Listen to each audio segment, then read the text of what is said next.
Hello, everyone, and welcome to Mediocre Gamers, where we talk about all things gaming. I'm RJ. I'm Crimson. And I'm Caleb. So today we're going to talk about some 7 Days to Die, some Heroes of the Storm, and Destiny 2. But first, what has everybody been playing besides 7 Days to Die?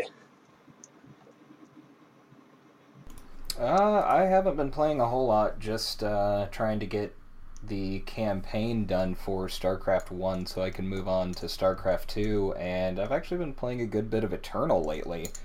They had a new patch release just the other day, and you can now earn faction experience, so basically every game that you play, whatever colors that you're playing, you gain experience for. So if you run a red-blue deck, when the match finishes, you get red-blue experience, and each one of them levels up separately. You get red experience, blue experience, so on and so forth. As you rank those up, you get extra stuff. Packs, exclusive avatars, deck images, stuff like that. But it's been pretty fun. I jumped in, and it's also retroactive, so it actually calculates all of the experience that you would have gotten from previous games, so I ended up logging in and got a bunch of stuff, including 10 packs, 5 from each set. So that was kind of nice. And then I've just been kind of exploring this new set, bought the Founders Pack, the expensive one. At first I thought it was a crap deal, and then I realized you get 6,000 gems for $50 plus all this extra stuff. So the foil power cards are awesome. They are absolutely gorgeous. The new totem is actually really cool. Depending on what your influence is in the game, it will change. So that's kind of neat. And then the two animated avatars are pretty cool. But I ended up opening 2 boxes of the new set and just got some kind of odds and ends and been exploring that. Crimson, what have you been playing? I've been playing a little bit of Black Desert Online. It's a Korean MMO, and it has a very unique fighting system, something that I've never experienced in an MMO. It's very reminiscent to what Kale had mentioned was Dynasty Warriors. And it's so fluid, and it just, your character kind of flows through each action, and it uses like combos with your keys. So like Shift, W, and right click will do like a power attack. And oh my goodness, it's been very fun. I put up a little video just showing off my current character and some of the basics of the gameplay. You should definitely check it out at the Mediocre YouTube. And then I have been playing a little bit of Eternal also. Kale had been mentioning that they did this update. I jumped in there, played my first game, got the pack and got all those goodies too, and then got to watch Kale play for a little bit. And holy shit, dude, that Founders Pack is worth it. Like, he was showing off both of those avatars. Like, we could tell you, hey, those avatars are cool. You guys got to get in there and look at them. They are amazing looking. And those power cards are so freaking worth it. And I think I did the math on it, and it's like $50 for the Founders Pack. You get 6,000 gems, so you're about $8 short of what the gem cost would be. So you're literally paying $8 to get the totem, the 2 avatars, and the foil lands. It's a completely worth it deal. I'm definitely going to be looking into that on payday. Yeah, that's kind of how I felt. Was I hadn't bought into the second set really at all. I just got close to a box when they were running all those events before the set release, but I hadn't really dived into it, and I'm like, do I really want to buy the Founders Pack? And then I realized that it's actually a hell of a deal, because you still get 6,000 gems, and then you get these cool things. So if you're going to be buying into the game, if you're going to, think about buying a couple of boxes, I would just get the $50 Founders Pack, and I think you'll be extremely happy. Also, if you're going to buy into the game, definitely jump over to mediocregamers on Facebook and then click on Caleb. He posted his friends link there. Every little bit helps. I believe you get something and they get something. Is that correct, Caleb?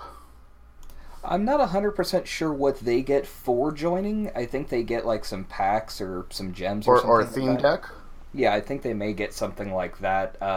It doesn't actually show that in the game. It just shows what I get for inviting people. And it's just kind of some odds and ends. Like, it's like a premium avatar, which is Wump, the like Yeti King.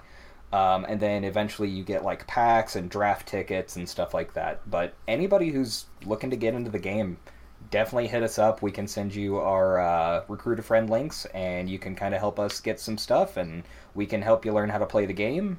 You can always jump on our Discord and play some games with us as well. Yeah, and one last thing on the Eternal part. You got 2 boxes with that 6,000 gems. Did you pull any legendaries? I did. I actually pulled, I want to say it was like 8 or 9. Like, I got a pretty lucky deal. Because you're guaranteed 6 for getting 2 boxes, or you're guaranteed 3 for getting 1 box. And the problem was that I kept opening the same goddamn legendary, which is I can't even remember what it's called. It's the new red-white one. It's like, you play it and it summons a dude that has power and toughness equal to the number of spells in your void. Like, it's kind of a shit legendary, and I've pulled 6 of them, and I didn't really pull any of the ones I wanted, but I was able to craft the ones I wanted. Too bad you didn't pull a whole bunch of those warp ones. That warp one's good. Draw 2 cards, deal 2 damage. I crafted a couple, but I pulled none. Wow. Well, that's pretty much what I've been playing. RJ, what have you been up to? Well, I was also playing a bit of Eternal. I played it just literally the day before this most recent update that gave you the experience for playing in your factions. And I'd actually been on the receiving end of an opponent who did purchase the Founders Pack. And I was kind of just blown away from all of the shiny sitting across from me. He had one of those sweet-looking avatars, and he had the the Empty Throne totem sitting there to the side, and every time he played a different sigil, it did something automatically, and it kind of caught me off guard. So I was definitely blinded by all the shiny. But after hearing how much value you get out of that Founders Pack, that's super awesome. I was definitely considering that, and hearing that wonderful news about all the value that you get out of it, I'm really considering it now. Been also playing a little bit of For Honor. That's sort of my side game that I've been keeping up with. We are well underway in Season 2, and the Knights have won Round 1, and Round 2 just ended yesterday, and the Samurai took Round 2. So I'm still a diehard Vikings fan, so we're just going to keep plugging away and see how long we can last. And the Centurion is still broken. There's nothing like getting stun locked into a corner. It's mildly irritating, but the new champions have been super awesome. The Highlander I've been playing nothing but Highlander, and he is a blast to play. And the Gladiator's been making a pretty solid appearance. Got some tricky footwork and some nice moves there, so definitely something to be out for if you're out there on For Honor. And then the last thing that I wanted to play that I really wanted to share today was actually a board game experience. So this past Sunday, there was not so many people for Game of Thrones at our local card shop, and there were 3 of us, and we had maybe about an hour and a half to kill, and 3-player melee is not really a fun and enjoyable experience in Game of Thrones. So we ended up just saying, let's put that aside, and we went to the board game shelf in our card shop, and we picked up a board game, and we just sat down and played it. And we ended up playing an older board game called TCal. Now, this came out in 1999, and it's a Euro game. And the idea is each player is leading their own expedition into the jungle, and you're trying to explore the jungle, uncover temples, uncover treasure, and and it's really just exploring the jungle like that. And each time that you explore on your turn, you take a hexagonal tile and place that, and that really makes for a unique gameplay experience every time that you play it. And it's pretty simple. Every turn you get 10 action points to utilize your workers and move them around and do work. And then there's 4 scoring rounds throughout the game. And then at the end of the game, whoever has the most points wins. And it's it's a really simple game to play, and I really just had fun playing it. We didn't really care who ended up winning. It was just the joy of playing the game and seeing what we could do and how efficient we could be. And yeah, that was a lot of fun. So Yeah, the game looks absolutely gorgeous. I mean, I really dig that kind of art style where when the pieces really mesh well with the art on the pieces, like the actual board pieces, which it looks like it's a hexagonal grid, you said? But yeah, yes, yeah, that's correct. It looks like a really fun game. It almost looks kind of Civilizations-like or something like that.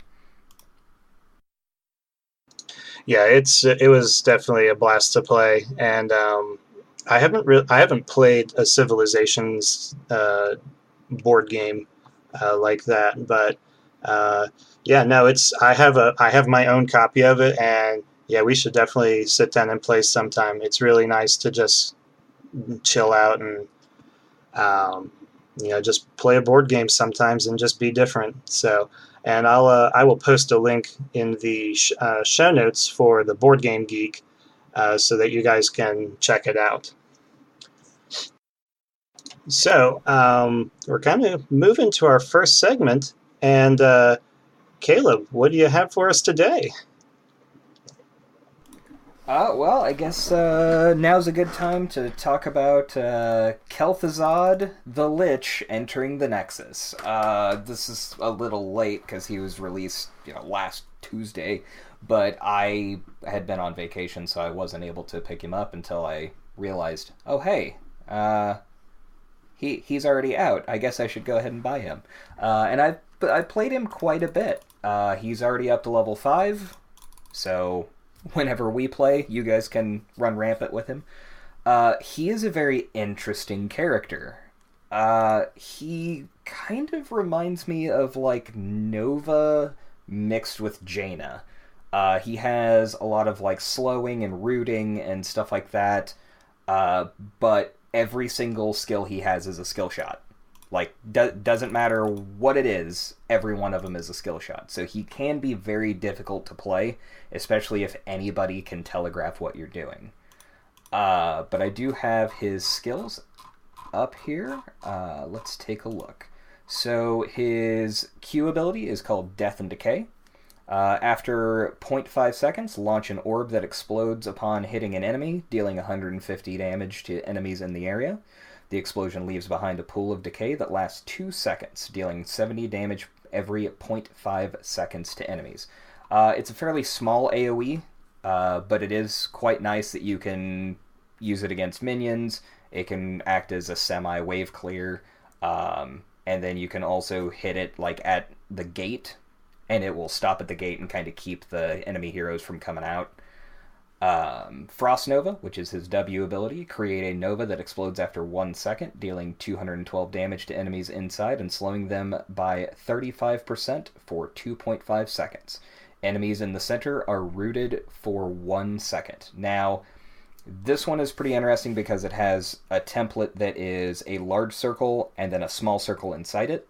So anything hit in either circle is going to take damage and be slowed, but the center circle is going to also root them. and as you can tell, all of his stuff is timed, except for the next ability. So not only is it a skill shot, but everything has a delay.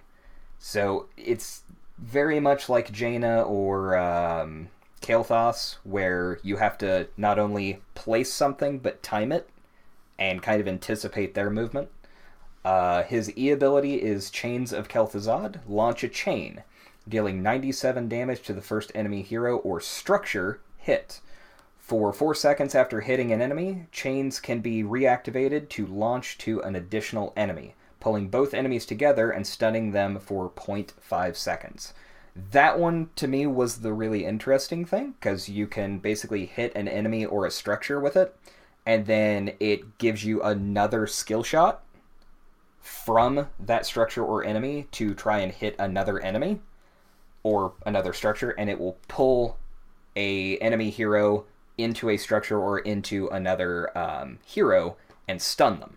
So what I was using it for a lot of the time was to hit a hero with it and then pull them into our towers so they couldn't run away and that the towers would kill them.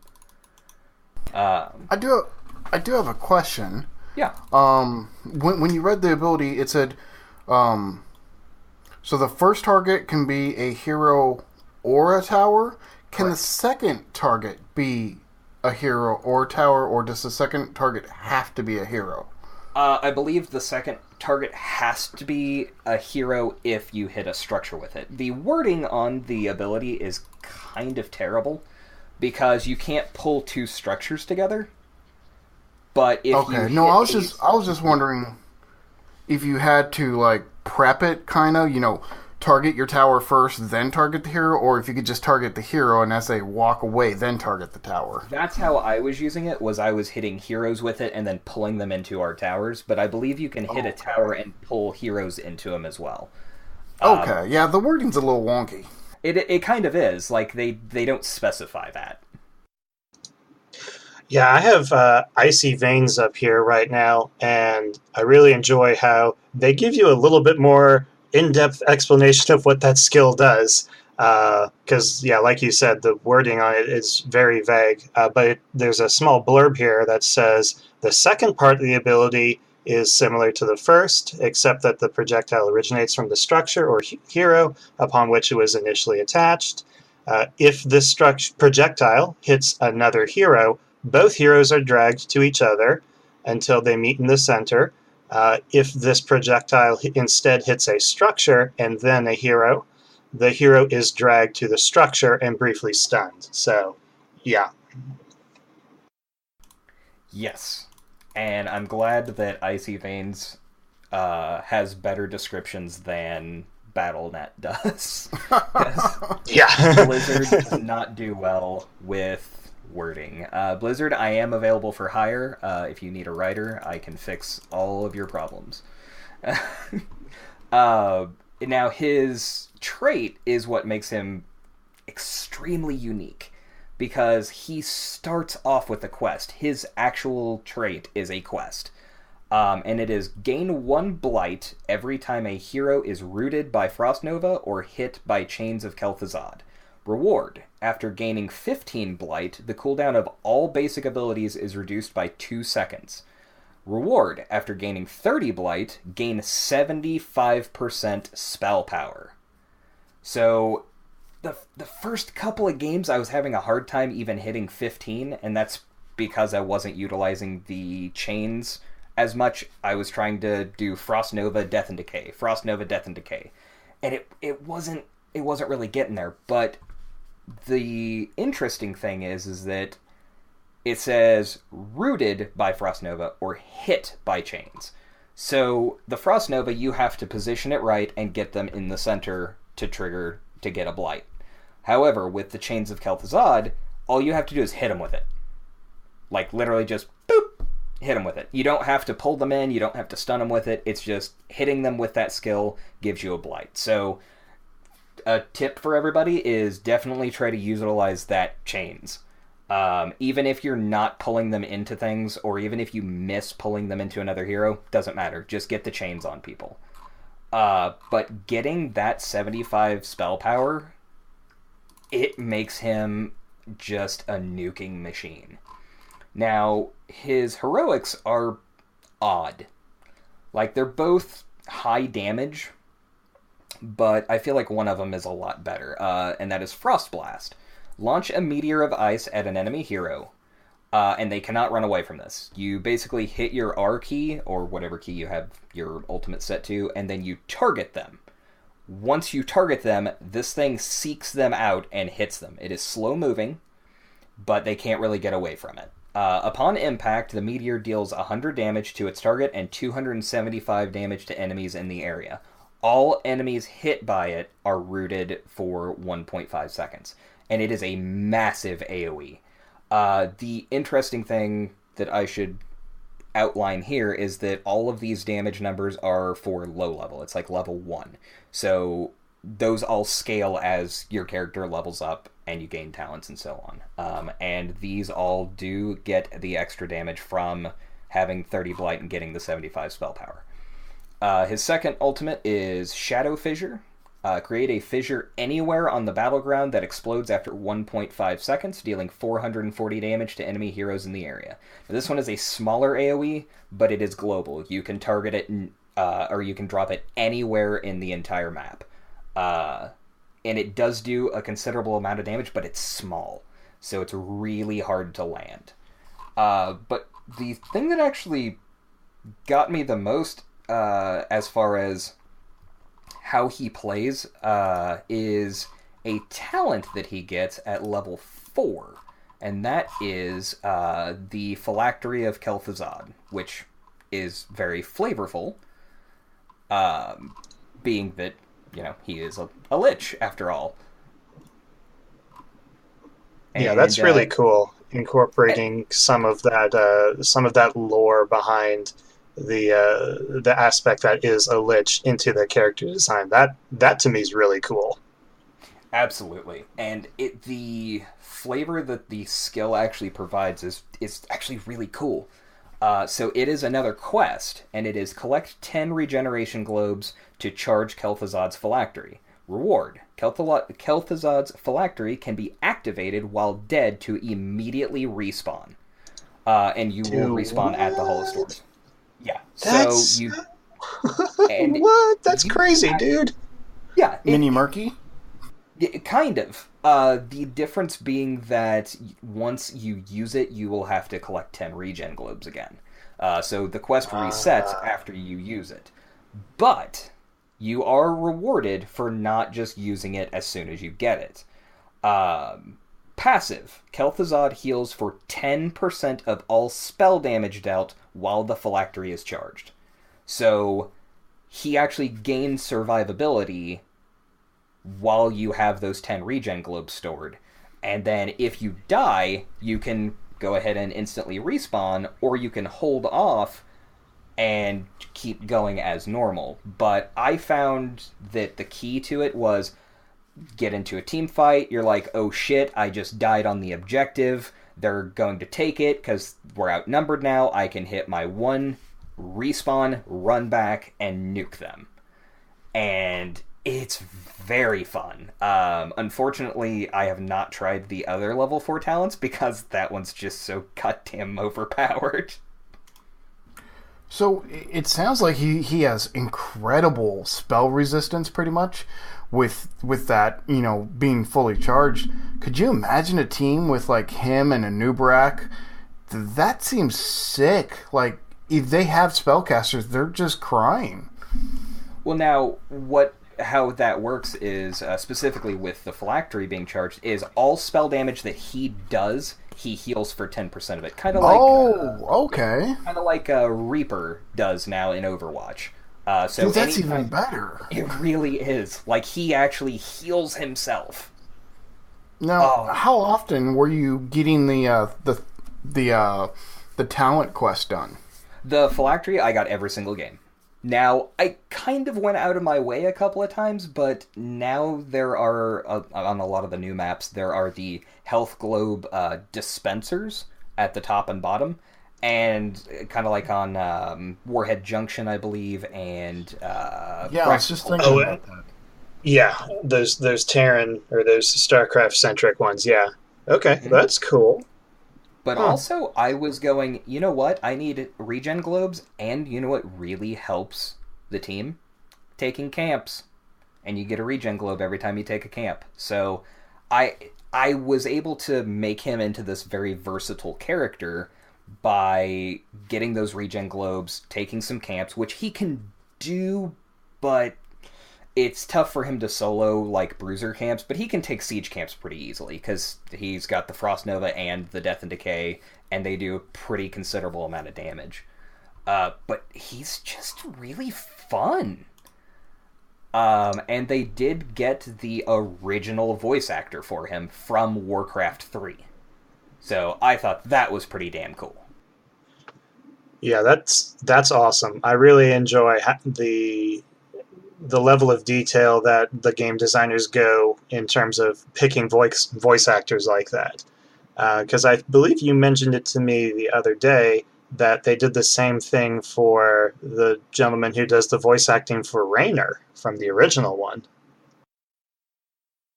Correct. When they did StarCraft 2, they were planning on recasting everybody, really. They were planning on getting a whole new cast, and then they realized that the original voice actor for Jim Raynor from StarCraft 1, he is Jim Raynor. Like, that's the voice that they wanted, but they were worried that since he was older, that he may not be able to give them what they needed for this new version of the character that, takes place like 10 years in the future, if I recall.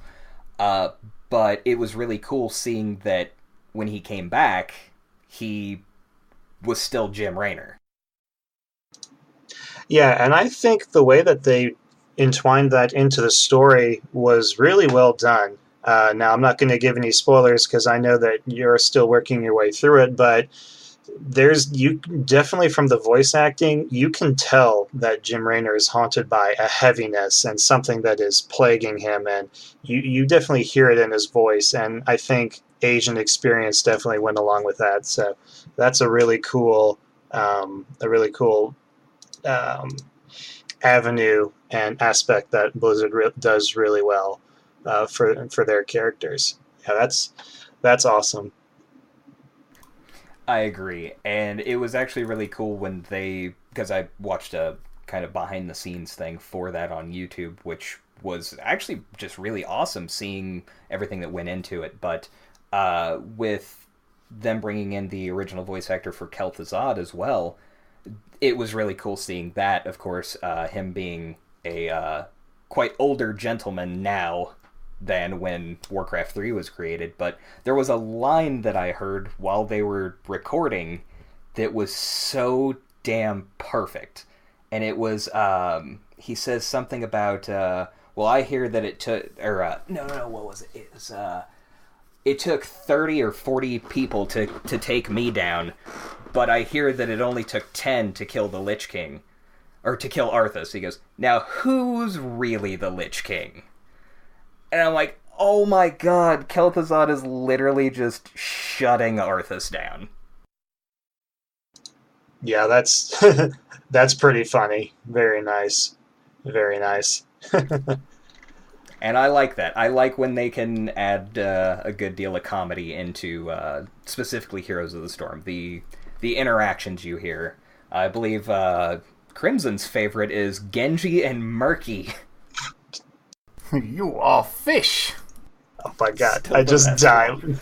I die laughing every time Caleb does it. It's just so excellent. You are fish.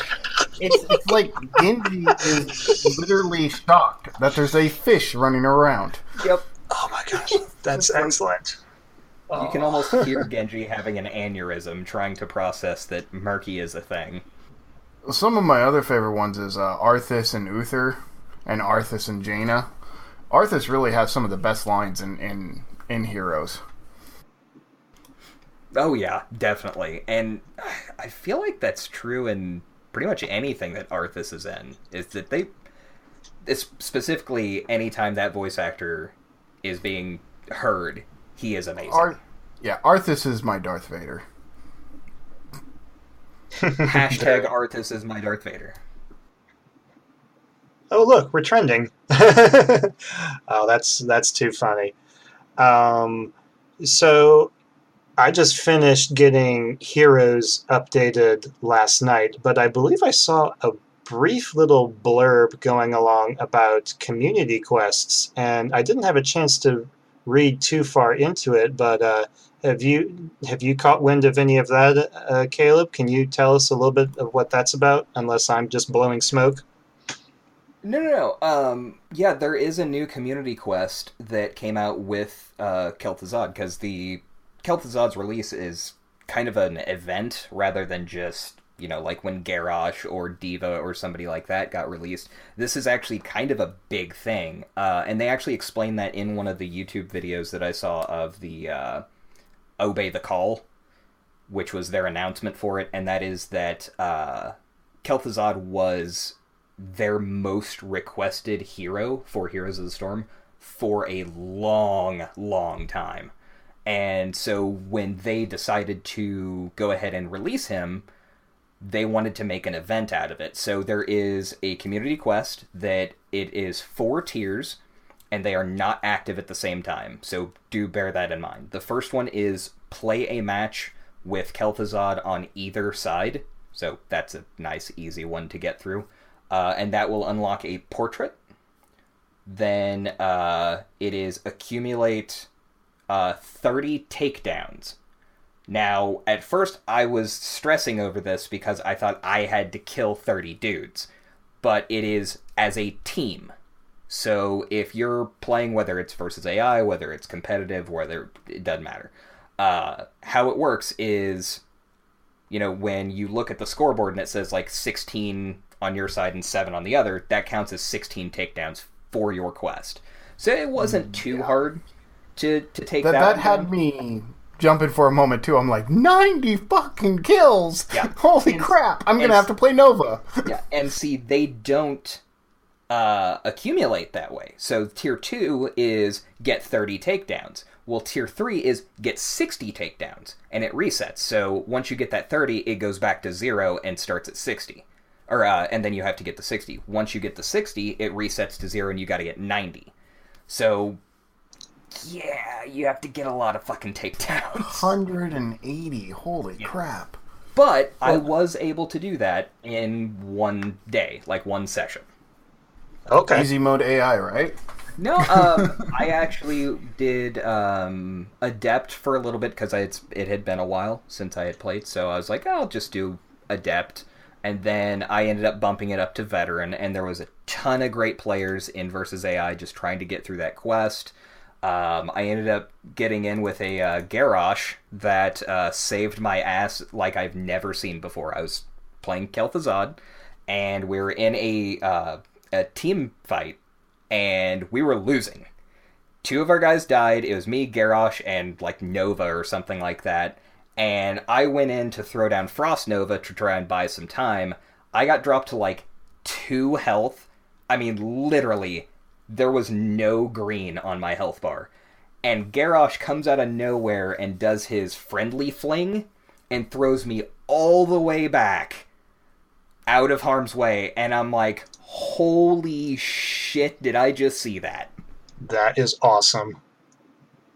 That is so awesome. That person is now on my friends list, and we had a blast. But it was really fun, just kind of screwing around in AI and not taking the game too seriously. But I was getting really irritated because I would go in to try and get a kill, and then somebody would snake it out from me, and I wouldn't get credit. I'm like, son of a bitch, how does anybody complete this quest? And then I realized that after the first match was over, I had 16 takedowns on my quest. Now, how long is this event active for? Because if somebody like me is coming in a little bit behind the power curve, do you think that if I, do my nose to the grindstone, do you think I'll be able to finish it up fairly quickly? Like I said, I did it in just a few hours of playing. Like, literally, I just sat down when I bought him and got it done. It doesn't take that long.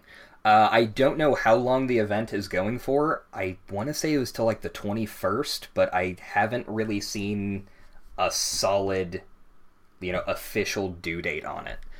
But again, like if we want to jump in anytime this week, we can get it done for both of you guys in a very, very short amount of time. And the nice thing is you don't even have to buy or play as Kel'Thuzad. So Yeah, looks like it's going to be open until the 25th. okay. Oh, perfect. So That's we right. got Yeah. we got a little bit of time. Okay, good. Now, the other part of this event that was really cool is that there is a boatload of new skins. And they are themed around the court of Kel'Thuzad. And yes, I completely agree with that awesome, slightly awkward shudder that we just heard from Crimson. That skin is so beautiful. Now, we have gotten... There are 2 sets of skins for each of these characters. Except for Zagara, I think she only has 1. But, so, first off, Kel'Thuzad comes out with his premium skin, which is Starlich, and he looks badass. I absolutely love the Starlich skin. At first I was like, I don't know, because his face looks kind of weird, but I absolutely love it. I bought the little bundle that came with him and the skins. Now, there are 2 extra ones that do not come in the bundle, which is the Frost and the Eternal. So the kind of whitish blue, and then the black and red that matches Leoric's star skin. Now, besides his, we have Crypt Queen for Zagara, which makes her look kind of like a Nubarak, actually. Which actually looks pretty solid. She has the humanoid torso to head, like some of her other skins do, and it looks solid. And all of these skins, except for 1 color, are 600 shards, so they're actually cheaper than most new skins, which helps me a lot. But the one that really stuck out for me was the Death Knight Sonya skin, which Q Shudder from Crimson. Oh, it's so beautiful, and it's red and black and just sexy crimson. Mm-hmm.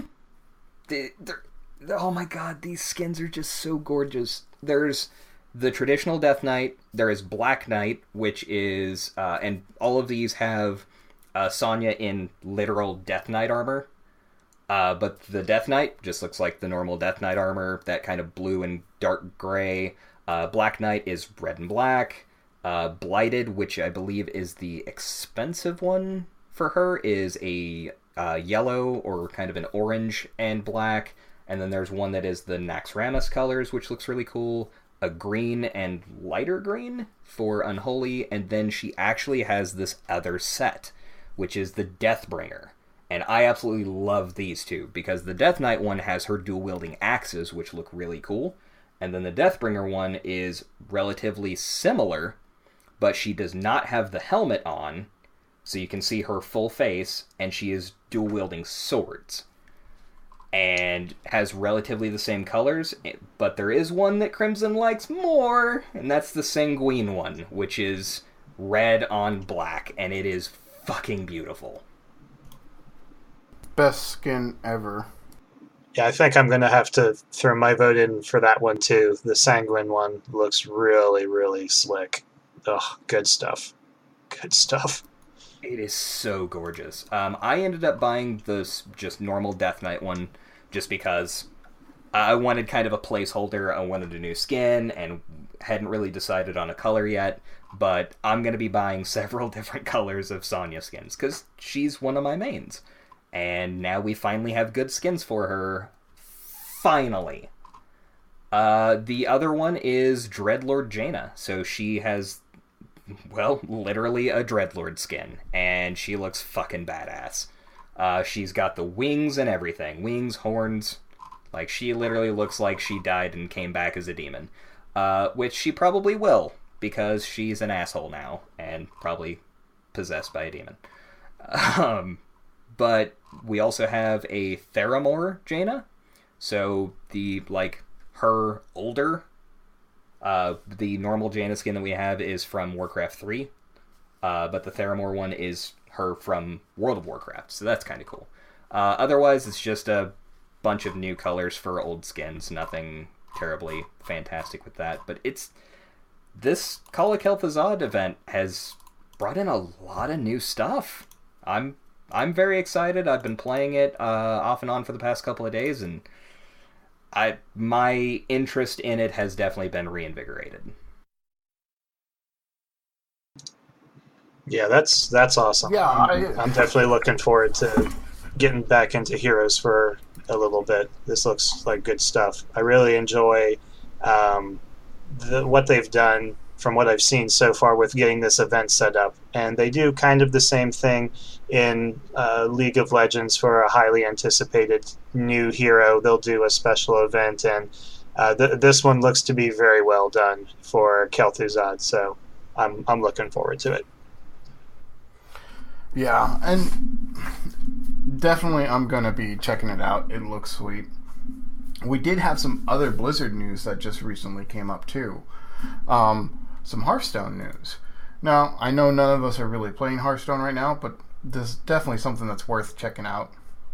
First off, Twitch Prime. If you're a Twitch Prime, Amazon Prime member, they are giving away 2 free card backs.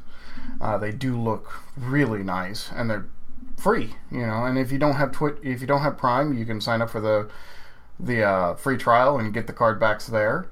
It's definitely worth getting if you enjoy card backs. The other one is we had kind of a stealth buff.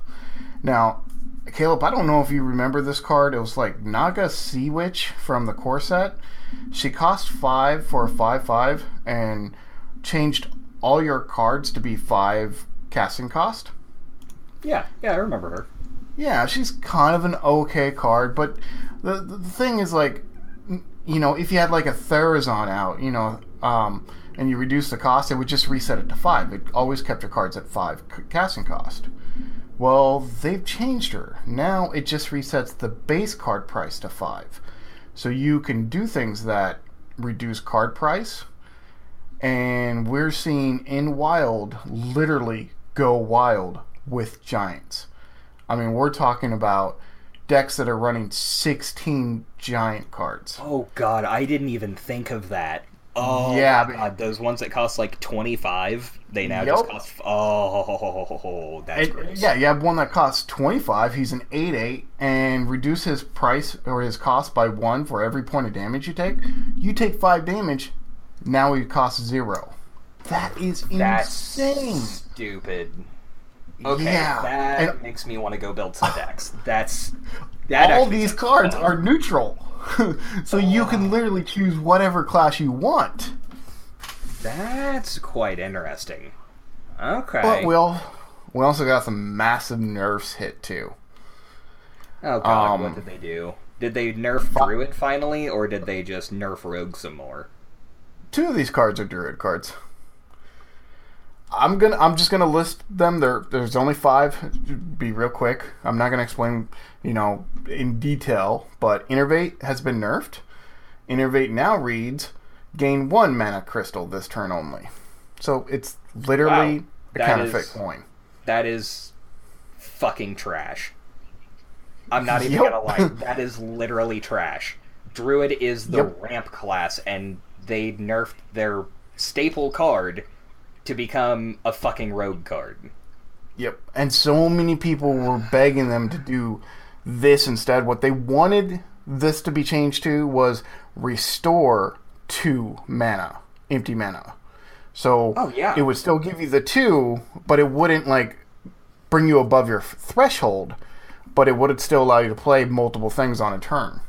Yeah, which is actually flavorful, because Innervate was to restore mana, not gain above your threshold, if I recall. I think they dropped the ball on this one, to be honest. That actually makes me want to not play Hearthstone now. That's because I had a Druid deck that I was really enjoying. It wasn't like the stupid overpowered shit. It was just kind of a fun Druid deck. But nerfing Innervate, I mean, what is this, FFG now? Oh, it's gonna get worse. Don't worry. Oh, bring it! I've got more jokes. Spreading Plague now costs 6 mana instead of 5. Hex now costs 4 mana instead of 3 mana. Fiery War Axe now costs 3 mana instead of 2. Let that just sink in for a moment. Fiery War Axe is now a 3 mana, 2/3 weapon, vanilla. What? There are better weapons in other classes that cost exactly the same, have the same stats, and have abilities. Well, yeah. Well, okay. So, but it's 2 for 3/2, right? Yeah, but now it's a 3 for a 3/2. Yeah, but okay. So now it's 3 for a 3/2 with no ability. Right. The stupid that Paladin. shit sword from Paladin is a is now better. Ew. Yeah. Why? Oh, the rogue one that says you don't take damage the first turn you play it. I mean, what the? Yeah, just yeah. So they're taking the staple cards, like, and here's the thing: is like, you don't want your game to always have these specific staple cards that's like, okay, I'm building a warrior deck or I'm building a hunter deck, and it's like, okay, it's a 30-card deck, 25 of these are always going to be the same. I get that. Mm-hmm. But here's the thing, is when you think Druid, you think Innervate. That's the first card that comes to mind, isn't it? Yep. When you think of Warrior, it's Fiery War Axe. Yep. When you think of, Paladin, it's probably Consecration. Or Tyrion Fordring. Yeah. but as a just like a non-legendary, it would be, Innervate, Fiery War Axe. And see, these are from the core set, the one that you get for just leveling up your class. So nerfing the free cards? Oh, I still have a 4th. And like the nerf to Hex isn't that big of a deal. Like, it's stupid because, like, I don't know. I guess I get it because Polymorph costs 4. It puts it on Polymorph. I think they should just make Polymorph cost 3. Probably, but I guess Mage already has an easy time, like, reducing the cost of cards, so it needs to be at that higher cost. I don't know. So the last one to get nerfed is Murloc Warleader. That's the one that gave all your Murlocs +2 attack and +1 health. You shut your whore mouth. Now it only gives all Murlocs +2 attack. No health. Which actually really hurts. That's garbage. They also said that when the new year starts, they will be sending Ice Block to the Hall of Heroes, so it will be removed from standard play. With that's okay. So they've done 1 out of 6 that I agree with. Yeah, Ice Block should be out of standard because it's stupid. Like it literally says I'm going. The problem. Go ahead. And I think you're going to agree with me. The problem with Hearthstone and a couple other games that we've talked about recently is they go, here's the core set. These 250 cards are going to be legal till the end of the game, till the end of time. Because they are perfect in every way and will never be broken. Bullshit. Bull fucking shit. You rotate your core sets. That's why Magic rotates its core sets. Think if Hearthstone, at the end of this year, instead of doing this Hall of Fame bullshit and nerfing all these cards, if they just go, okay, here's the new core set. It has no new cards in it, but it will have new cards from all the sets that are out of print. So you could end up bringing stuff that was wild only back into standard and taking stuff out that is overpowered, like maybe Innervate. Maybe Innervate is overpowered. Maybe it should go to wild. And this might give them the ability to make more interesting Druid cards that don't cost 10. Instead of making every fucking Druid card cost 10. But the problem with nerfing this is now you have all these Druid cards that cost 10 and you have a nerfed Innervate. You have a point there. Like that may have been the biggest nerf that they could have done to Druid. That I don't want to say that they may be unplayable now, but the reason why they were playable was because they had that mana ramp. And they still have the Jade Blossom, they still have the whatever the other Wild Growth, but those don't give you mana. It just gives you an empty crystal for later. And it's like taking out Dark Ritual when Dark Ritual left. Mm-hmm. You remember that feeling. You're like, oh, now all these black cards that cost too much are unplayable. Yeah, exactly. And it took them a long time for them to get that under control and bring the cost curve down. And yeah. I'm not excited about Hearthstone lately. I really, really haven't been for a while. Right. And this is just a quick segment. We are gonna go more in depth into this core set ideology in our next episode of WTFFG. So please, guys, come check out that podcast. It is great listening if you like card games in general, especially if you like living card games. But even if you just like card games, definitely check it out. It's going to be an awesome cast. Definitely, and if you want to hear things get extremely heated on our podcast, then definitely tune into our next episode of WTFFG, because we are going to be ranting so fucking hard because of all the stupid shit that is happening with our card games lately. And I know RJ is chomping at the bit, so we're going to have to let that dog off his leash. Oh, man. Yeah, I can't wait to get this forum going. Oh, it's... okay, I'll stop.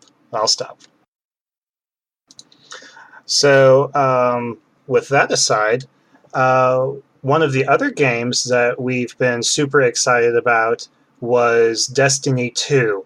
And I know that the console betas have wrapped up, and but we've been playing this on PC, and our beta just wrapped up. So our timetable is a little bit behind that, but we did get a chance to play that, and we got a chance to make a video, which you guys should definitely check out. And what were your guys' impression of our first foray into Destiny 2? Because I know that I haven't played Destiny 1, and I don't think you guys did either. So what were your thoughts on your first impressions? I did not play Destiny 1, but holy hell, I enjoyed Destiny 2. Now, I didn't get a chance to play Halo like Caleb did.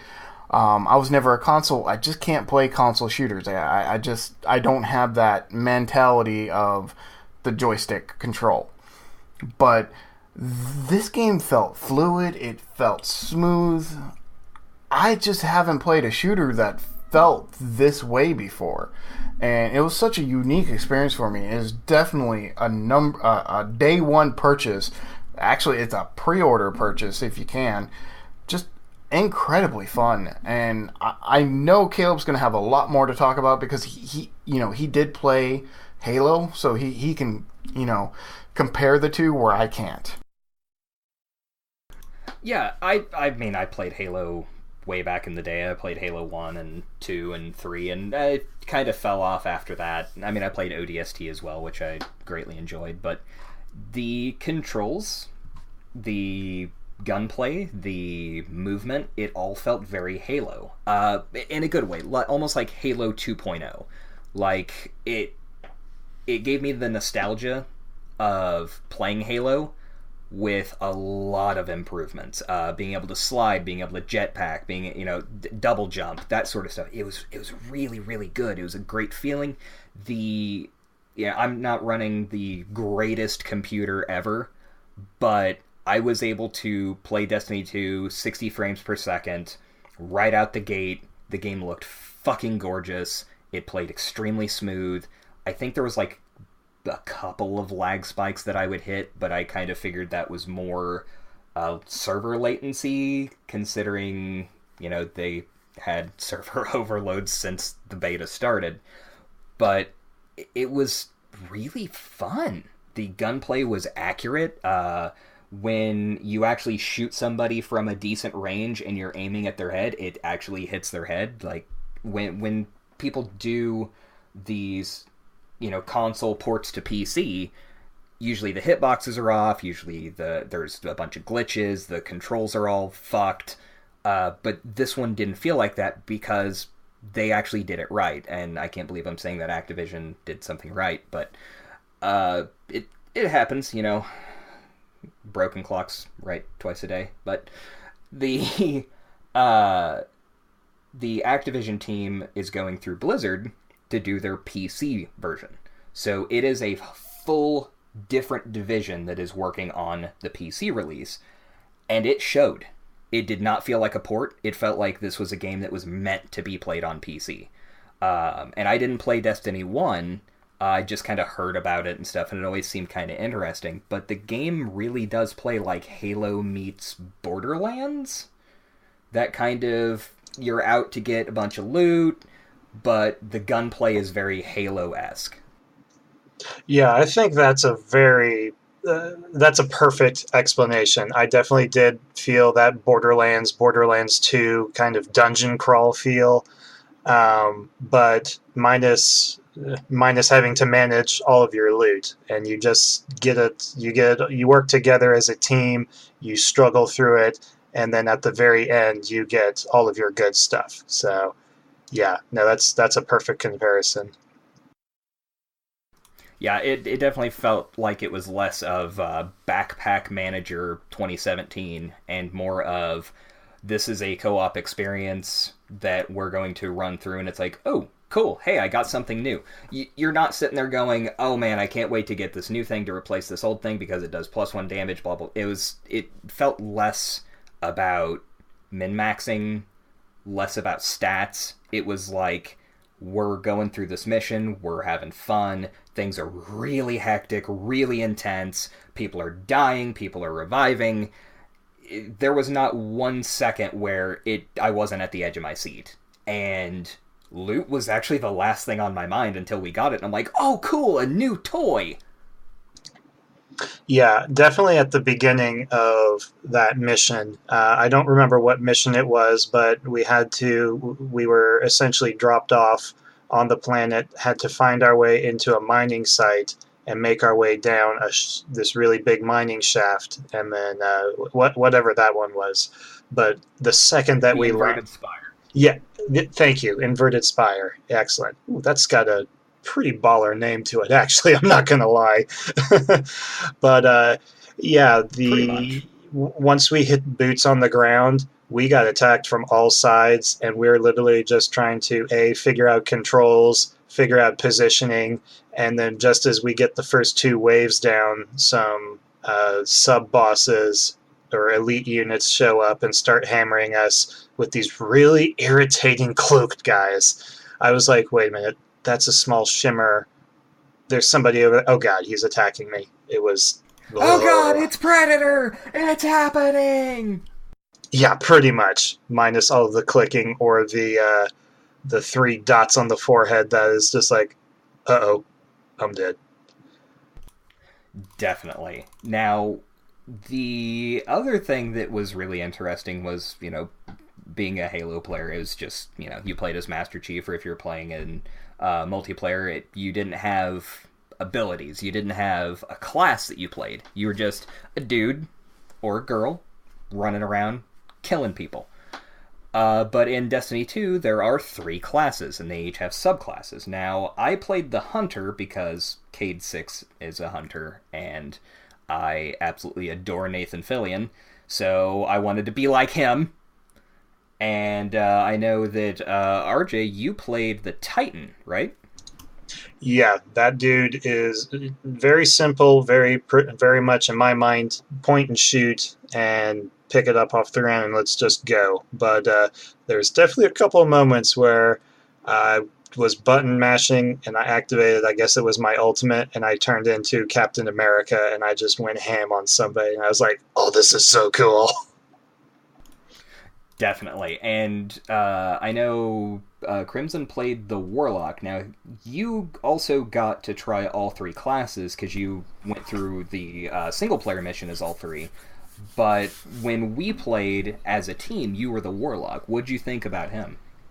I really enjoyed the Warlock. I like the fact that he gets a healing field.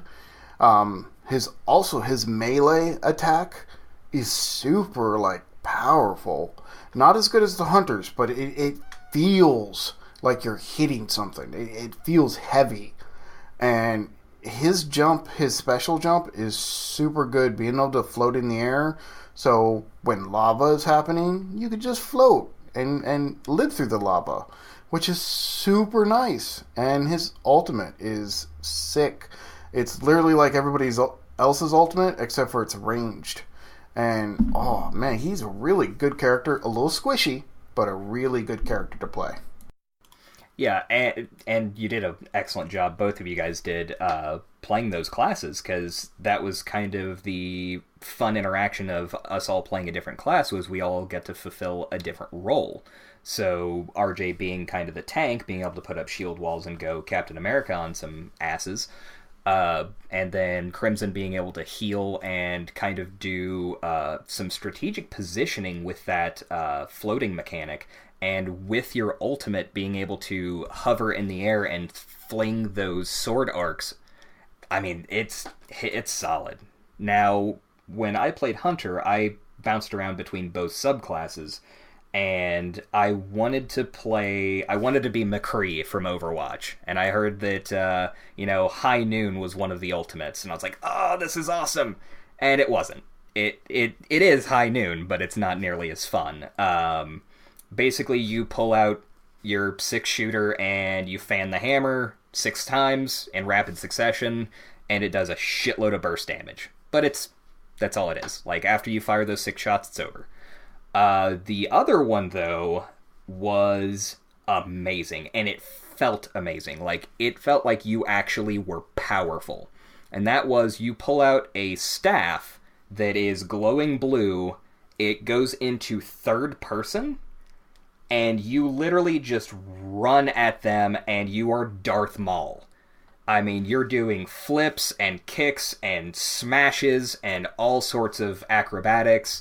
And so, as a hunter, you're primarily a ranged character, doing the, duelist, 6-shooter, or doing the rifles and sniper rifles.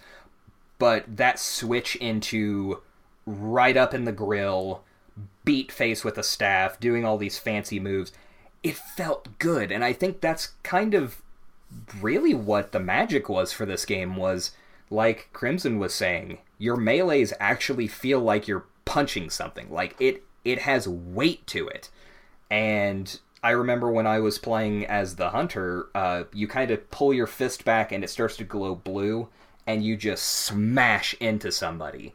And it feels like you're Captain Falcon. Like, every time I did it, I was sitting there saying Falcon Punch in my head. Like, and the ultimates are the same way. The ultimates are the same way. They have heft to them. And I don't know. That's really what sold me on it. Like, the game was beautiful, the gunplay was great, but it really was the simple things that made me interested. Yeah, it felt really refined, and I like pretty things, and the graphics were just gorgeous. Like, the first part of Inverted Spire was you're kind of outside with some of these ancient relics and structures, and there's some overgrowth and some trees, but there's a beautiful contrast between the greens and the oranges and the reds in the trees with the sky, the clouds. Then you get into a little bit more grit with the structures and the mining. And there's that crazy drill that was going around in circles, and we had to stair step our way down towards the inverted spire. And that was a pretty cool aspect. And then when we got to what was the final boss, I definitely felt was it one of you guys, I think, said it felt very Indiana Jones and the Temple of Doom, like whoop-dee-dee-dee, golly-ma, and then we jump over the side and okay, here we go. Pretty much. Like, you walk into this room and you see this this statue kind of thing on the wall, and I believe it was Crimson that pointed to it. He goes, I'm pretty sure that thing's gonna try to kill us here in a second. Yep, and it did. Hell yeah, it did, and it actually did, because we actually wiped the first time through. Oh yeah, that's right. We all got TK'd and had to restart it from the beginning. But we definitely learned our lesson. Spread apart, and Oh, the crazy thing was when we got down to, I think, the last level, and he started summoning, bringing up the lava, and that just ate a chunk of your health if you were standing in it too long. That was that was kind of crazy. Yeah, and the just the whole interaction with that boss. I mean, he took a long time to take down when we actually did take him down, but it doesn't let up. It's not like, oh yeah, he may have a couple of little henchmen that come out and grief you for a second. You kill them, and then it's just you just hammer him down. No, it was a constant flow of ads just flooding in, cutting off your escape, rousting you out of cover. I mean, there was no safe place. I remember the second go around, I ended up dying, and one of you guys was able to res me, and then I ran behind cover and saw them coming out of the electric field. And I'm like, shit, I have no health, no shields, and I've got a boss hammering my cover, and this group of dudes coming out shooting at me. Like, there was no time to breathe in that. Yeah, definitely that second time around, we were at the edge of our seats pretty much the entire time. But we were able to weather the storm, and I think I really think the cool thing was, like, sure, we got our loot and we looked over it and ogled over it for a little bit, but we really just walked away with, damn, that was an awesome experience. Yeah, and the only saving grace I had was that I could float above the lava, get over to where one of you guys was, revive you, drop the healing. And the thing with the boss fight is, as long as one of us stayed alive, we could revive. And that was important key to playing that game. And that's going to, you could definitely see that's going to be a very key point in playing any of those dungeons. Absolutely. And as a dungeon, that was a solid experience. Like, it took us, I think it was about 45 minutes to get through it, and that was with a party wipe on the boss. Mm-hmm. But yep. It felt about right. It felt like the whole lead up was very fast-paced, very, edge of your seat, and then you get to that boss, and that boss was like a good 10 minutes. Like, it was not a short fight. And I like that. I like that there was a good bit of build-up and a really good content leading up to that boss, but that boss fight was awesome. And it wasn't just melt him as fast as you can, just all DPS until he dies and you're good to go. Like, you had to maneuver, you had the floor falling out from below you, you had lava, you had an electric field. It was awesome.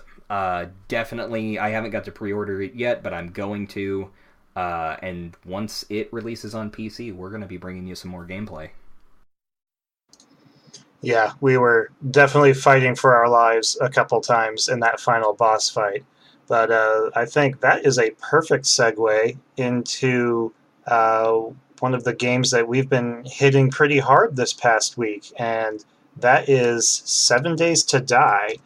And man, I really enjoyed this game. I really did. I didn't know what to expect, and I was thoroughly blown away. Yeah, it's a very unique game. When, I've said it before, it's like Minecraft for adults, but that really doesn't give it justice. It is kind of scary, kind of dark at night. You really want a flashlight. You just have hordes of zombies coming at you every 7 days. It's almost like a constant fight of keep building the base, getting to safety, living through the night, then going out, getting the resources that way you can build a better base and live through the next night. Yeah, no, I really enjoyed that aspect of the game, and yeah, I like how you can play the game solo, but you can play the game as a team, like we're doing, and we each have our different roles that we've kind of settled into, and kind of have our own way of our own different things with this game that we want to explore. Like, I did not expect this level of depth with this game. Like, the amount of skills that you can have that augment your different abilities, and then just the ability to literally do whatever you want. I mean, we you can you there's so much control over building a structurally sound building, and that's something you have to take into account. So very much like Minecraft, you have to, design and build a really sound looking base. But then that's just one aspect of the game. There's you, Crimson. You've introduced us to planting farms and doing mining things to gather resources, and there's just a lot of depth with this game that I was not expecting. Yeah, there is a ton of depth in this game, and like you said with Minecraft, having to build your base and go out and gather resources and stuff like that. It feels like if Minecraft and Fallout had a love child and Dark Souls was the midwife. I mean, it really feels like that. Oh, that's a perfect analogy. It really is, because you're going out and you're scavenging. It's not just I'm gonna go break up a whole bunch of blocks and then go build me a house like Minecraft is. I mean, you're going out and scavenging for parts. You're stripping cars for iron and using that iron to build defenses or stuff like that. You're finding gun parts and schematics, and those schematics are going to tell you how to assemble that gun. So you can get all these gun parts, but you have no idea how they fit. But if you go into a bookstore, you might find, hey, here's how to put a shotgun together, or an actual book in the game, mini bikes for dumb shits, which still makes me laugh my ass off every time, just because it's perfect. It's perfect for the world that it is, and that the game doesn't take itself too seriously, but by God, you fucking better, because it will eat you. Yeah, it can be pretty unforgiving at times, but at the same time, I guess that has to go along with its grittiness and if you kind of role play it a little bit and come at it from the Walking Dead approach of, oh my gosh, I'm fighting for my life. I have to scavenge for food. I have to scavenge for weapon parts to build something to defend myself, and just really go from there. I really enjoyed that aspect of it, and the map is so big. And I think one of my favorite parts, first initial impressions, was, okay, I've spawned. Get my starter quests going. Figure out the lay of the land. Okay, now where are my friends? Oh, they're both on different and opposite sides of the map. Holy crap, I have to survive for what feels like at least a day or two in game time to meet up with them. And that to me was one of my favorite aspects of the first impression. Like, I need to survive and meet up with my friends.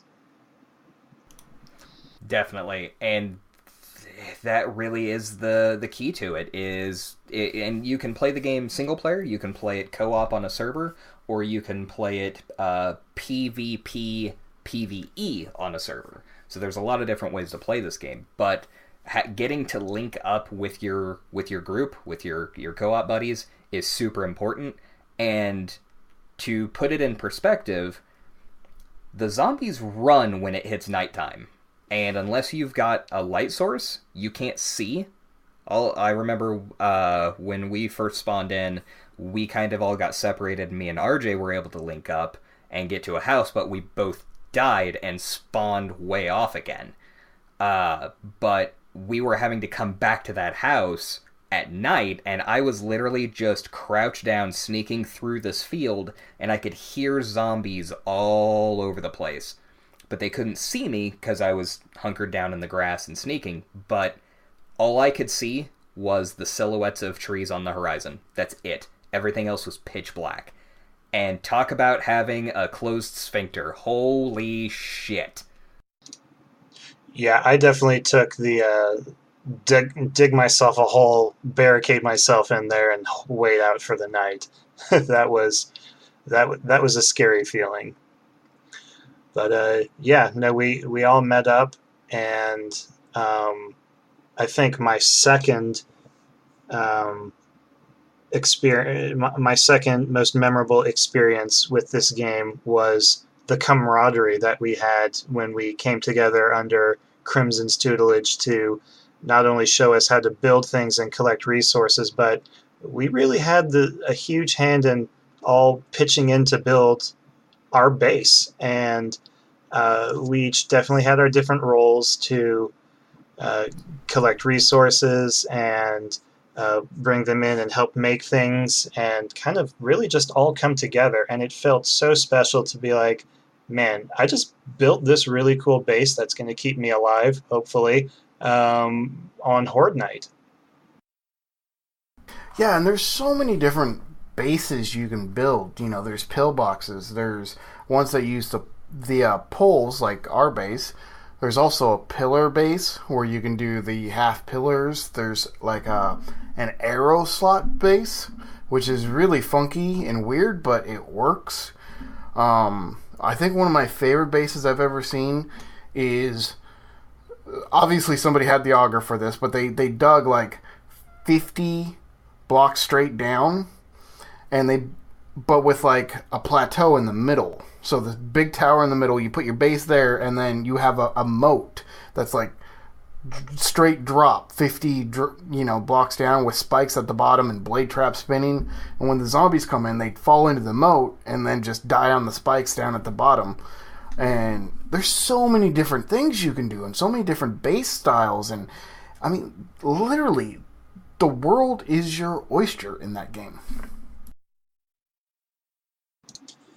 Yeah, and especially we found a really good town, and we found a holding up at the top of a hotel for the first couple nights while we start building. And our base is, what did you classify it as? I think you called it an active defense. Is that right? Yeah. There's two types. There's passive, which is the kind where you either have an underground base and you kind of hide from the horde, or you have all these walls and just all these traps on the outside, and you stay in your base and then huddle up in the corner while they kill themselves on the trap. That's a passive. And then what we have is an active, and I really like active bases.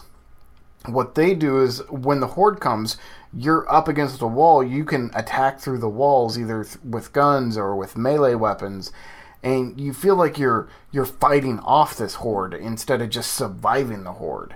It's a way different experience when fighting the hordes, but it's so much more enjoyable playing with a and again, that's an opinion of mine. It's just more enjoyable with an active defense. I agree, and me and RJ have not done a passive defense yet, but I would suggest starting with an active defense rather than a passive one, because it allows you to see what the Horde Knights actually have to offer, which is death and mayhem. But I think that gives a perspective on the game of going, okay, this is what I have to prepare for in 7 more days. But it's actually really cool, like you guys were saying, that we had our own different roles. Like when I was on with you guys, or even when I was playing without you guys, I would go scavenge. I would go looking for parts. I'd go looking for schematics. I would bring those back. And we would, I would make ammunition. I would build weapons for us. I would put those in the boxes, and then you guys would take what you needed. I had made sure everybody was stocked in ammunition, giving you guys schematics for tools and stuff to help improve the base. And then RJ would come scavenge with me.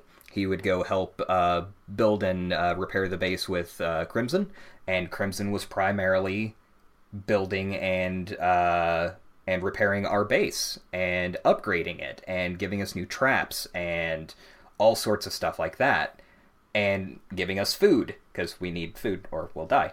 But and when we were all three on, we would roll in like the wrecking ball that we are.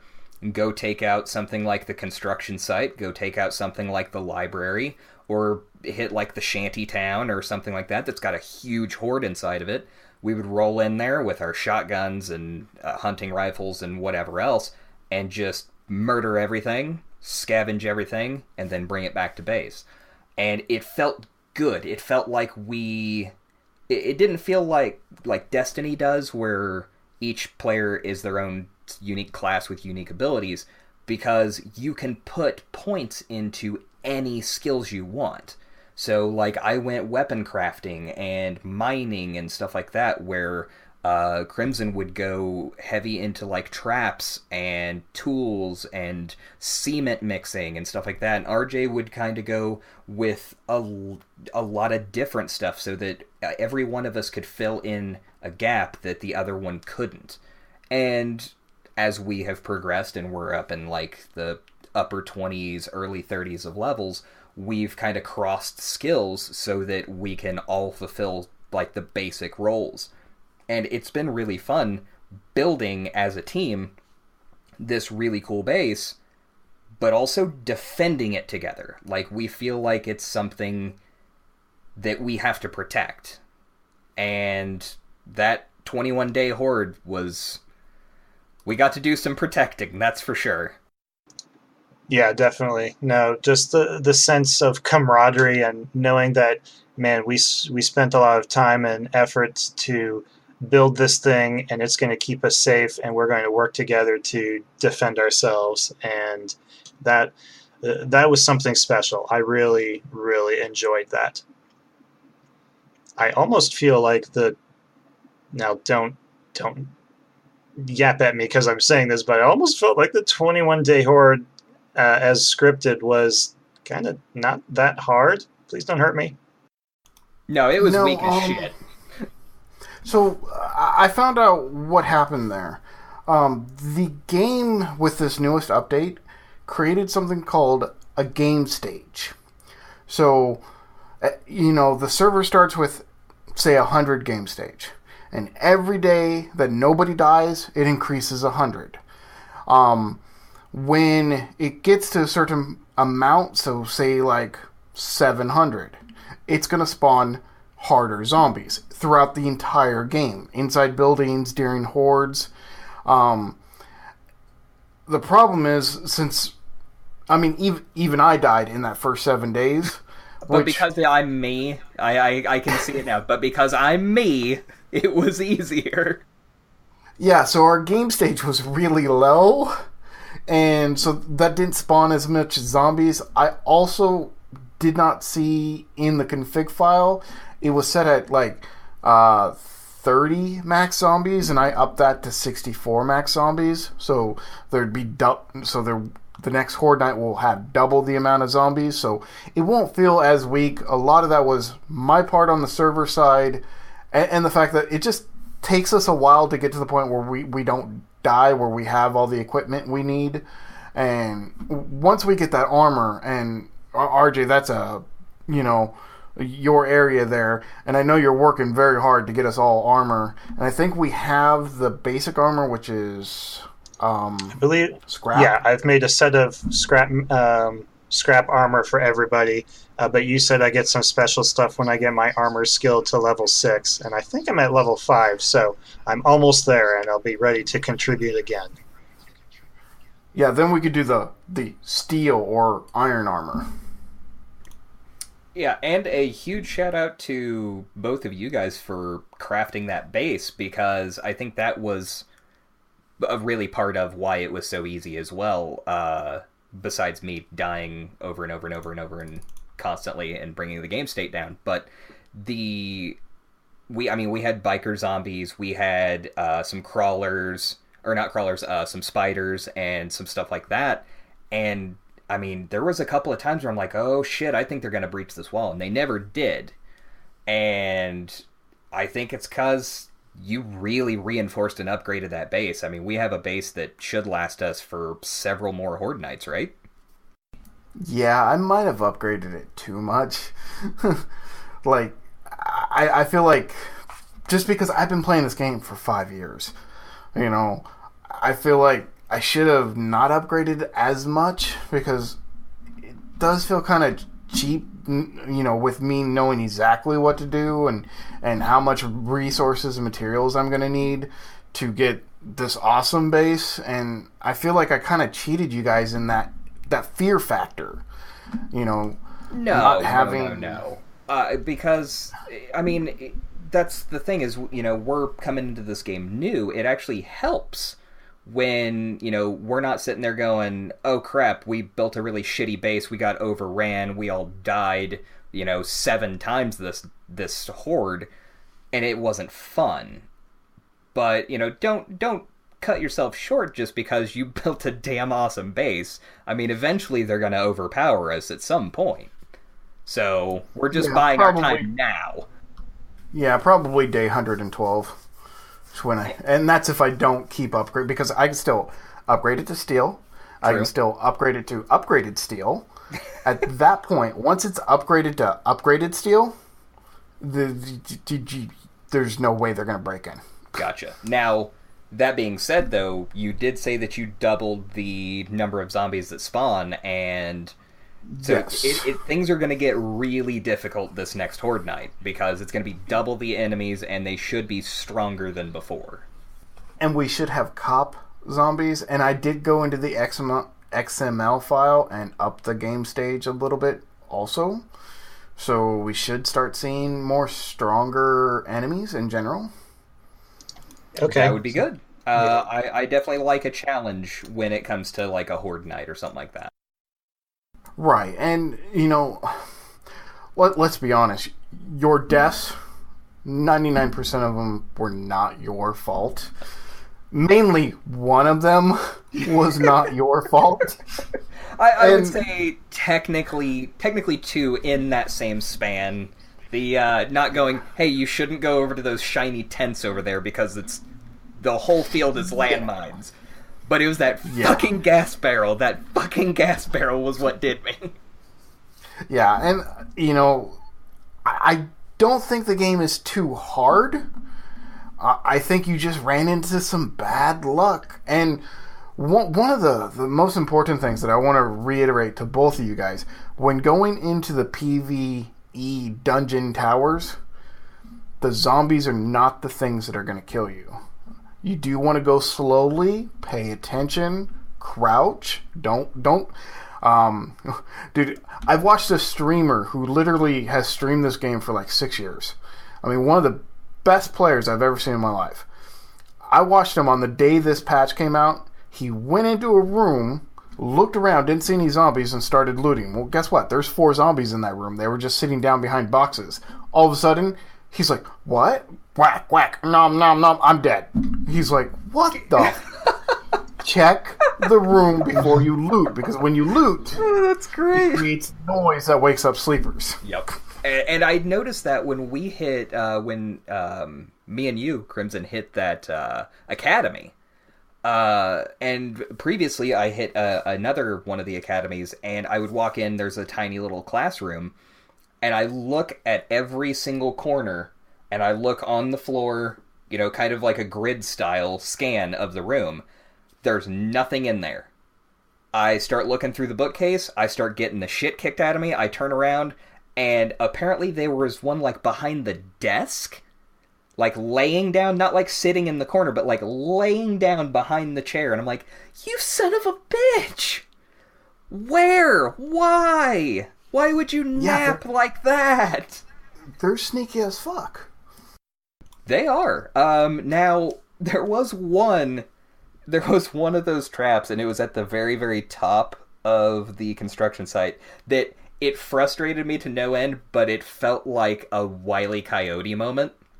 And I didn't say anything at the time because I was so frustrated that I just turned my mic off, and I was trying to refrain from Alt F4ing because I probably would have broke my keyboard. But there was one trap, and you just climb a ladder, and I climbed the ladder, and there was like a zombie on a platform that was across from me, and I saw a landmine right in the middle of the platform. So, like, I couldn't see it when I was climbing, but once I stood at the very top of the ladder, I saw it, and it was maybe 4 feet away from me. So I stopped. I did not move. I literally looked to my left, and was getting ready to climb down, and I go, well, it hasn't blown up yet.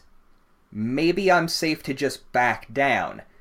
And so I was like, alright, got ready to hit S to back up, and it blew up and killed me. I'm like, that landmine?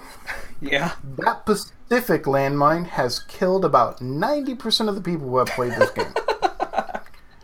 Well, the reason why is these devs are assholes, okay? Let's just put it right off the bat. These devs are assholes. What they did was they put the landmine right where you could see it as soon as your head pops up. Yep. They put the zombie right behind the landmine. So as soon as your head pops up, you see the landmine.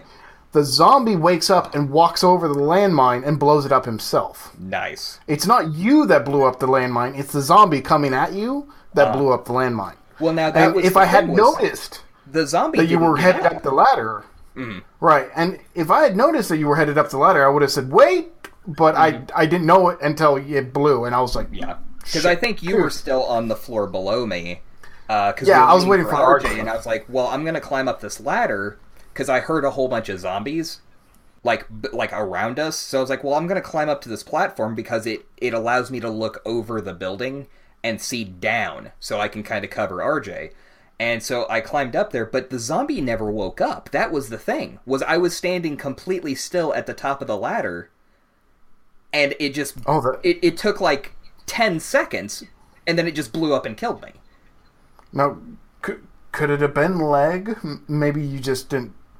The graphics didn't register the zombie? No, like, because when I went back up there, after I had respawned and came back, she was still sitting in the corner asleep. Oh. So I don't know if it glitched. I don't know if somehow the mine glitched and it just took forever to register that I climbed up there and then killed me.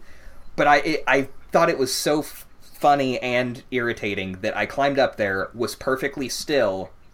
It was in front of me, and I'm like, okay, I'm just gonna back up and go back down the ladder. And I didn't even get to move before it killed me. But it took like 5 or 10 seconds. And then it goes, poof!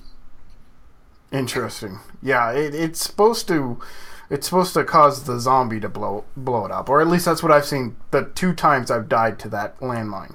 And yes, I've died twice to that landmine. Gotcha. Well, and there's no real way to defuse it or get around it, because if you climb up there and shoot it, you'll kill yourself.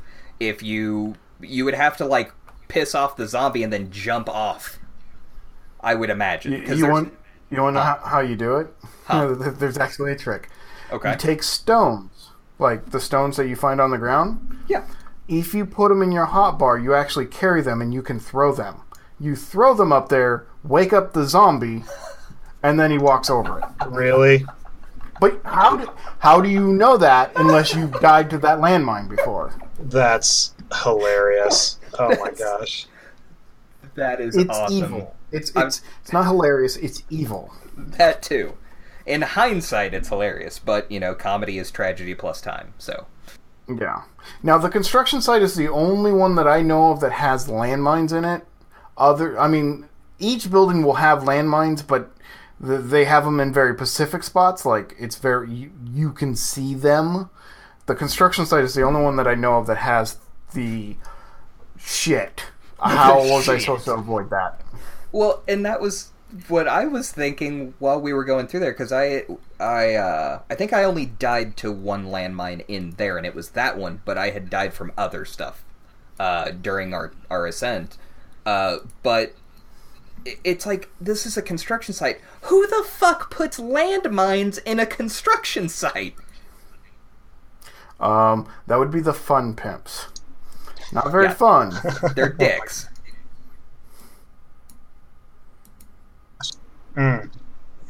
So that's one of the examples of the good old PvE environments. Oh man, I'm looking forward to raiding some of the other ones. So, well, we do have the Black Tower that we need to do, which is I can't remember the name of it, but it's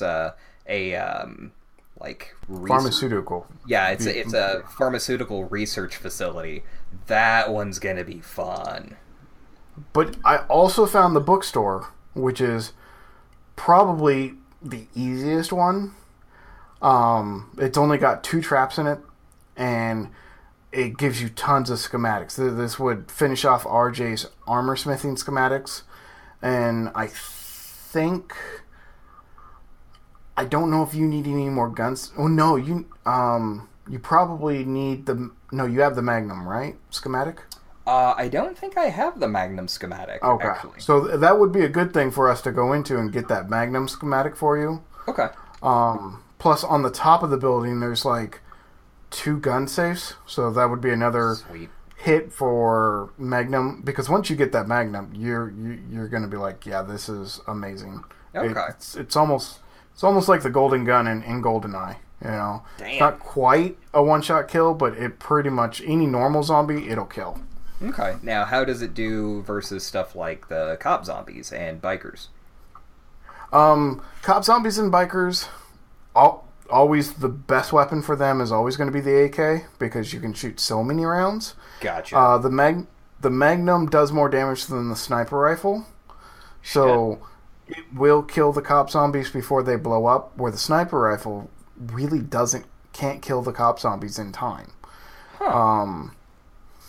But the sniper rifle's advantage is range, obviously. That's true. So that is the trade-off, is that the Magnum is shorter range with a smaller clip, being a 6-shooter, I would assume, but it does do a shitload more damage. Yeah. Okay. Well, we'll try to hit the bookstore and try to hit that Black Tower, and then hopefully on our next episode we can tell you about how many times we fucked up and died in there. As long as the bookstore will be a nice, easy one. Nice. As long as I get to meet the man in black on the other side of the Dark Tower, I'll be fine. Perhaps so, and maybe that would be us raiding the Dark Tower might be a good opportunity for a YouTube video. That way everyone can hear us scream. 7 Days to Die has this really weird interaction with recording where it always looks grainy when recorded. Should be okay, but it definitely is going to be a little lower quality than what you have your quality set at. Yeah.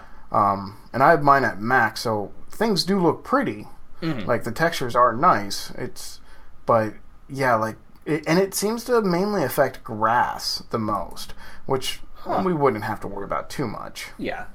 Well, since I started a single player game, that way I can just kind of practice and explore. I'll see about recording, just test a 5-minute segment and see how well it turns out. But I would love to get some 7 Days to Die gameplay up on our YouTube page. I think everybody would really have a lot of fun seeing our interactions, hearing our surprise, Crimson getting hit by a dire wolf while we're out in the field and hearing him scream like a little girl. Me just cursing in frustration of dying for the 87th time. Yeah, and it does pretty good on YouTube too. People like watching it because it's not just watching gameplay; it's watching the reactions of people. Definitely, and I think that's part of it, because it's not just a Minecraft video where you're watching somebody hack away at some dirt and then put the dirt into a block and put it in a spot. You're going out and scavenging, you're going out and building stuff, you're getting schematics, you're getting an ambush, you're hitting traps. There's a lot of stuff that goes on in 7 Days to Die, but a quick snippet to explain one thing and to kind of put everybody at ease. This game is easy to get into. This is not a game that you have to get a bachelor's degree in 7 Days to Die to know how to play this game. It is very user-friendly. It has tons of depth, but while it doesn't hold your hand, it's easy to figure out how to do things. Oh, hey, I got a piece of cloth. Well, what the hell do I use cloth for? You can click on it, and then there's a key that says, press A to see recipes, and it'll tell you what cloth is used for. So that really helped me a lot, because it's an intimidating game. Let me tell you a story. Story time with Crimson. Current game of 7 Days to Die. You hit tab, you open up your inventory, you can type in what you're looking for, like campfire, and boom, there you go. You click on it, you click craft. Super simple. The game originally, how you had to do it was when you hit tab, it gave you this like 16 by 16 grid. And if you wanted to make a campfire, you had to take your stones and put them in a circle. So every item you wanted to craft the items had to be in very specific grid form, and you had to make it. It was like, pixel art almost. So like if you wanted a shovel, you had to go 3 sticks in a diagonal row with stone, stone, stone, like an arrowhead on the tip, and then that would create a shovel. There was no menus to... Yeah. I miss those days, but I don't miss those days. Oh my gosh, I'm kind of glad I didn't play then. Yeah. You spend a lot of time on a Wikipedia. Yeah, there you go. Makes sense. Yeah, no, I can attest to the ease of how you can pick it up, because once I started to see the flow and see how it was, how I was supposed to build things, it all kind of fell into place, and slowly but surely my world was being unlocked. So, yeah. Oh man. Well, I'm looking forward to the next Horde night and what we can do as a team and put together. So do we have any closing thoughts on 7 Days to Die? Other than I got one of the bedrooms done on the top floor, and that's all I've had really time to do this weekend. Nice. And since I had been on vacation and out of town, I have done hardly anything. But something that the listeners might be interested in is if you have this game or you end up picking it up, I believe it is on the Humble Bundle store. They're doing their end of summer sale, and I believe it's $10 on there. It's normally $25, but if you pick it up or you already have it, you guys can come play with us on the server. And we can make some really interesting stuff, and I can watch you guys run into traps for a fucking change. There we go, RJ. I'll just on Friday, if I haven't got a resolution on that other issue, I'll rebuy the game for you on Humble Bundle for $10. Okay, cool. That's pretty awesome. Sweet. That's a good deal. Very nice. Yeah, good stuff. Good stuff. We'll explain more to Kale what happened later. Yeah, that was. Let me just say I haven't seen that one happen before. But alrighty then. Well, that's good stuff. We have any closing thoughts on anything else we wanted to touch on? I think we've pretty much gone above and beyond with this good stuff. Man, it's been a week. Yeah, I think so. There was one other thing real quick that I wanted to touch on because I knew it was such a huge deal before in Destiny 1. Everybody complained to no end about how terrible the voice acting was. I can attest from at least what we saw from the demo or from the beta that the voice acting is incredible. It is absolutely incredible. So they have really upped their game in both gameplay and in the back end stuff. So if you've been on the fence, if you weren't a fan of Destiny 1, this may be the time to pick it up. Yeah, good stuff. That's awesome. All right. Well, thank you guys for sticking with us and listening to our stories. It's been an awesome ride. So as always, you can check out our previous episodes at mediocregamers.com. Do keep up to date with us on Facebook and Twitter at 2mediocregamers. Chat with us on Discord at discord.mediocregamers.com. And we definitely encourage you to come by and check out our YouTube channel. We've been posting on YouTube a bunch of our gameplay videos. We are going to be up on iTunes and the Play Store very soon, so please do come show your support and check us out there. You can find a link on our Facebook page as well as on the left-hand side on mediocregamers.com, and we'll post a link in the show notes as well. So if you guys definitely like what you see, please subscribe, share, give us some feedback, tell us what you like, tell us what you don't like. Any sort of feedback is appreciated at this point. We are trying to get to that 100 subscribers so that we can get a custom URL. So, and we are Mediocre Gamers, and I'm RJ. I'm Crimson. And I'm Caleb. And until next time, get out there and play some games, guys.